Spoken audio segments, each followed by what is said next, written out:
জামাইবাবু গোছাগুছি করছে, সবে তো শুরু হলো। দিদিও রেডি। ও মাই গড,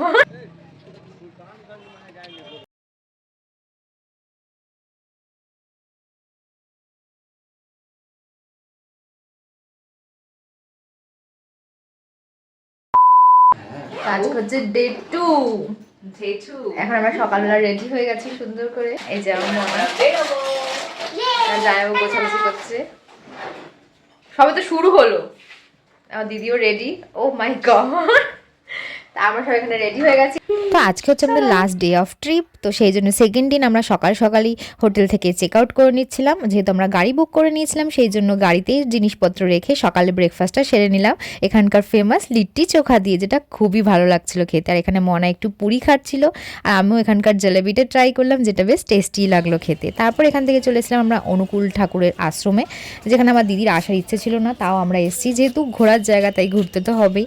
তা ভেতর অব্দি আমরা সেরকম ঢুকিনি, আমরা এমনি বাইরে কিছুটা পাখিদের চিড়িয়াখানার মতন ছিল সেগুলো একটু দেখছিলাম আর ভিউটা এনজয় করছি। তারপর এখান থেকে বেরিয়ে চলেছিলাম রামনিবাস নামে একটা জায়গা। এখানে অনেকই এরকম মন্দির আছে যেখানে অনেক মন্দির বানানো হয়েছে, তাদেরও মূর্তি রয়েছে যারা বানিয়েছে, আর ঠাকুরেরও স্থান রয়েছে। তারপর সেখান থেকে বেরিয়ে চলেছিলাম হচ্ছে নলাক্ষা মন্দিরে। হ্যাঁ, এখানকার ফেমাস। তো আমি ফার্স্টে বুঝতে পারিনি এই মন্দিরটার নাম এরকম কেন, তারপর দিদিয়া জামাইবাবু বললো যেহেতু এই মন্দিরটা আমাদের 9 লক্ষ টাকা খরচা হয়েছে সেই জন্য নাকি এরকমই নামে। তারপর যাই হোক আশেপাশে একটু টুকটাক কেনাকাটি করে তারপরে চলেছিলাম আরেকটা পাহাড়ে। এখানেও একটা মন্দির ছিল, মন্দিরটার নামটা ঠিক আমার মনে পড়ছে না কি, কিন্তু এখানে প্রচুর পাহাড় রয়েছে আর এটা পাহাড়ের মধ্যে একটা মন্দির ছিল।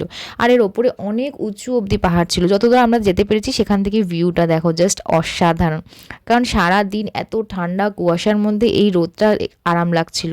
আর এখানে দেখো প্রচুর ভিড় হয়েছিল। আর এই পাহাড়ের ওপরেও দেখো কতগুলো এখানে লোকের ছাগল, সাদা ছাগল এই প্রথম আমি দেখলাম এখানে, বেশ ভালোই লাগলো। তারপর এখান থেকে চলেছিলাম তিরকুট পর্বতে, যেখানে এসে এখানে প্রচুর হনুমান বাদর রয়েছে। আমাদের আগে থাকতে ওয়ার্নিং দিয়ে দিয়েছিল যে ফোন টোন খাবার দাবার এরা চুরি করে নেয়, সেই জন্য প্রচুর সাবধানে আমরা এখানে ঘুরেছি। আর এই পাহাড়ে উঠেই তারপরে দেখো ভিউটা দেখো অসাধারণ লাগছিল, অনেক উঁচু অবধি, যতদূর অবধি তুমি যেতে পারবে।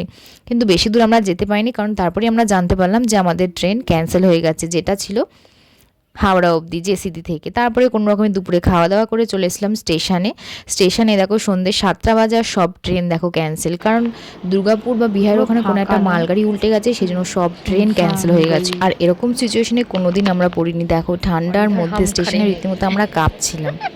তার মধ্যেও আমি আর দিদি এখানে একটু মজা করছিলাম দুজন মিলে দাঁড়িয়ে। এই দিনকার ছিল 29 ডিসেম্বর, যেদিনকার ছিল আমার বার্থডে। এরকম অ্যাডভেঞ্চারাস বার্থডে আমার লাইফেই ফার্স্ট গেছে। তো অবশেষে পরের দিন হাওড়া পৌঁছলাম। তো এরকমভাবেই আমার এইবারের বার্থডেটা সেলিব্রেট করলাম। তো দেখা হচ্ছে নেক্সট ভিডিওতে। Thanks for watching, bye bye.